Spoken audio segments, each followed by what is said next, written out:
Le parfum d'une terre fertile, l'authenticité du patrimoine, la générosité humaine émanent des terres mzab et se perpétuent à travers les générations. La capitale de la région, la ville Ben Ahmed, va donner naissance en 1945 à l'une des grandes figures de l'éducation et l'enseignement, le professeur Madi Hafiri. Dans un âge précoce, il rejoint cette école, avec une soif prononcée pour l'apprentissage et la connaissance, et un esprit imbibé d'assiduité et d'excellence.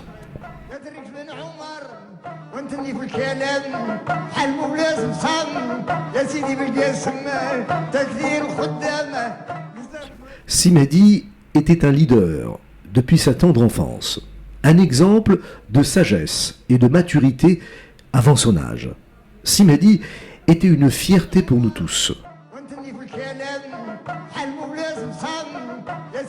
La distance qu'il parcourait à pied allait conduire Si Mehdi à l'un des établissements les plus prestigieux de Casablanca, le lycée Mohamed V. Aussitôt son bac décroché avec succès, il n'a pas hésité à suivre le chemin de son père, à savoir l'enseignement, pour participer activement à la lutte contre l'illettrisme et propager le savoir et la connaissance. Il a enseigné dans plusieurs établissements nationaux et étrangers, entre autres la prison civile pour la réinsertion sociale des prisonniers. Et avec la même foi et esprit d'engagement et beaucoup d'amour pour son pays, il a entrepris la réalisation d'un grand projet éducatif et pédagogique moderne. En 1982, il va créer le groupe scolaire La Résidence, qui deviendra 30 ans plus tard l'un des établissements d'enseignement privé le plus notoire du pays. Ces mêmes établissements qui ont produit des dizaines de milliers d'excellents étudiants devenus plus tard membres actifs dans le monde de l'emploi.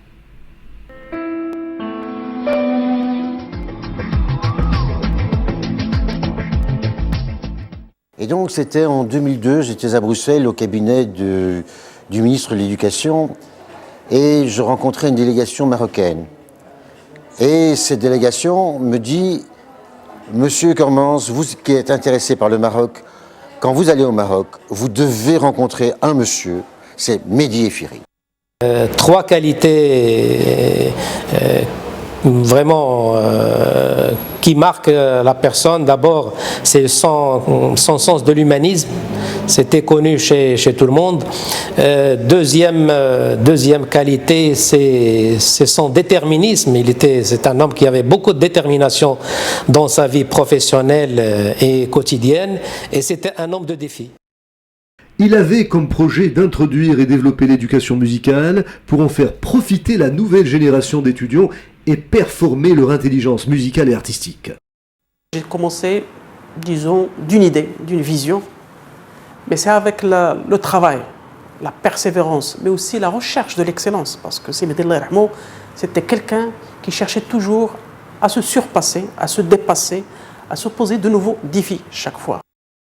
Le défunt se réunissait constamment avec les intellectuels et les hommes de l'éducation à l'échelle nationale et européenne. C'était un interlocuteur intelligent. Le projet d'éducation du professeur Hafiri était global et entier pour assurer le résultat estompé. Un accompagnement permanent de la prématernelle aux études universitaires, en s'appuyant sur l'expérience et la compétence des enseignants. Deux conditions sine qua non indispensables pour la bonne éducation et instruction. Des programmes éducatifs modernes inspirés des expériences mondiales les plus renommées sans dédaigner les caractéristiques authentiques de la culture traditionnelle nationale et religieuse.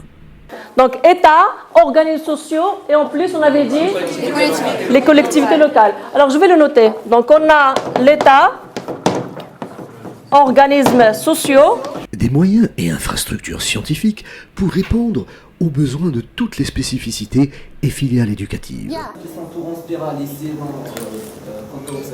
Très bien, donc tu utilises ta fiche technique. Et des espaces d'épanouissement annexes, tels la bibliothèque, riche en recueils, livres et manuscrits. J'estime qu'une école doit, et si je vous cite des exemples de ces enfants, des familles démunies, et chez nous ils sont les meilleurs. Je n'oublierai jamais, après les événements douloureux du 16 mai 2003, l'appel de M. Lafiri, qui me proposa alors le parrainage des enfants des victimes et leur prise en charge sur le plan éducatif. Et ce fut ainsi. M. Lafiri, pendant les malheureux événements du 16 mai, était présent d'un point de vue humaniste, en nous ouvrant généreusement son cœur et la porte de ses établissements. Après les attentats de 16 mai, il nous a pris en charge, il a su s'occuper de nous bien comme il faut, en lui reconnaissant nous, moi et les enfants des défunts des attentats de 16 mai. Depuis 2003, on est ici à la résidence, sous sa responsabilité. Il s'est très bien occupé de nous et même après sa mort, ses enfants ont su s'occuper de nous. On le remercie du fond du cœur pour tout ce qu'il a fait pour nous. C'était le seul qui a pris l'initiative pour nous poursuivre dans nos études. Parce que commencer sans les études, on ne peut rien faire dans notre vie. Et on peut dire que c'est le sauveur de tous les enfants des défunts.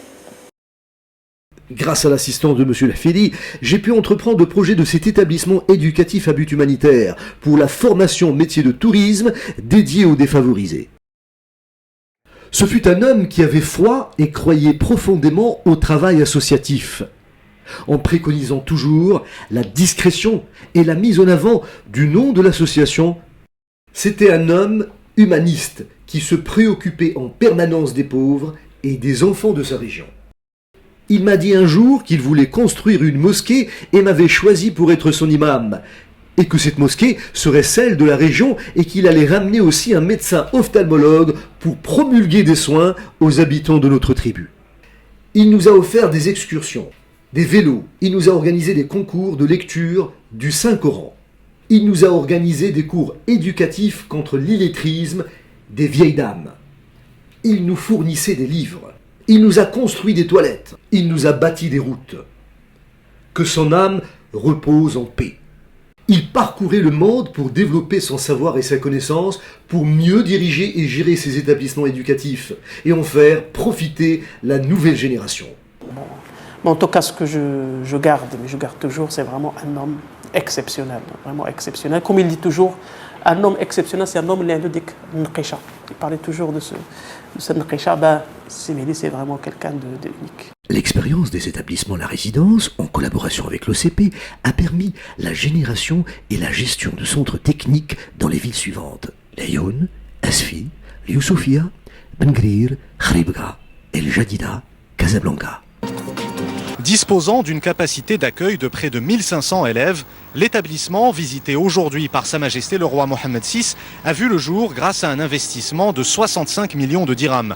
Il a été réalisé dans le cadre du programme de développement des instituts de promotion socio-éducative de l'Office chérifien des phosphates. Outre les salles de cours, l'établissement dispose d'ateliers multimédia, de musique et de psychomotricité, ainsi qu'une bibliothèque, un laboratoire et des terrains de sport. Et maintenant, l'objectif, c'est de réussir notre projet.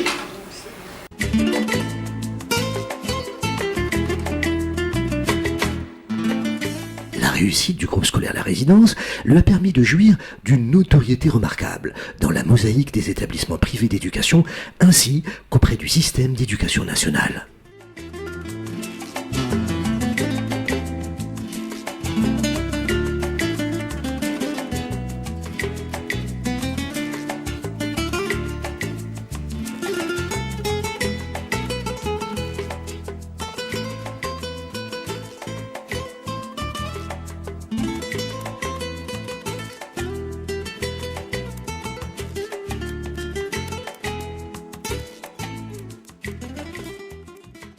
En plus, l'établissement a toujours travaillé sur l'équitabilité et l'égalité par rapport aux chances de réussite, au-delà des différences sociales et quelle que soit la région concernée, adoptant le principe « l'éducation, un droit pour tous ». J'ai tout donné à l'enfant citoyen. Plus que ça, il faut que vous le sachiez. Nous avons presque 200 enfants qui ne payent pas. Parce que j'estime que l'école doit faire un geste au niveau de l'humanité.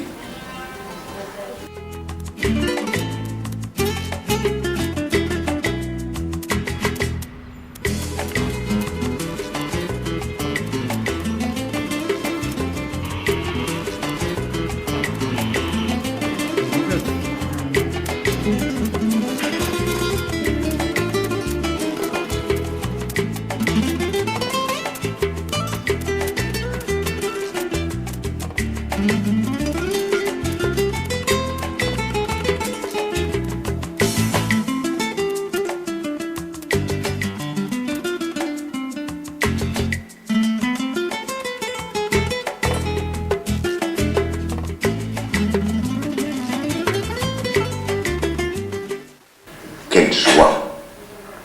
Et l'équipe entre nous, nous aimons. Nous aimons.